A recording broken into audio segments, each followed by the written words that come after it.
अधिवेशनाचा जवळपास 5वा दिवस आहे।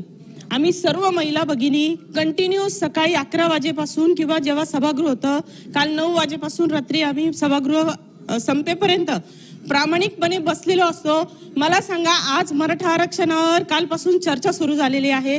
किती महिलांना आपण संधी दिलेली आहे? मग महिलांनी आम्ही दिवसभर ऐकायचंच का? आम्ही ज्युनियर आहोत, ठीक आहे, आमचं काम आहे, आम्हाला शिकायलाही मिळतं सर्व सिनियर माणसांच्या भाषणातून, परंतु हा प्रत्येक वेळी अन्याय का?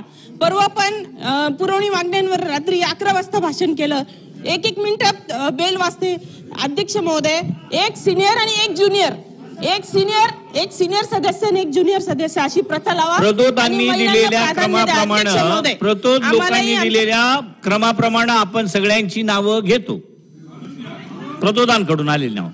बच्चू कडू साहेब बसा, आता बसा। अध्यक्ष महोदय, मान्य सदस्यांचं म्हणणं बरोबर आहे का पहिल्या लाईन वाल्यांना जास्त आपण बोलू देता आणि मागच्या लाईन वाल्यांना आपण कमी बोलताय। तर मला वाटतं असं होऊ नये अध्यक्ष महोदय। आपण खरं तर या बाबतीत मोठे प्रभाव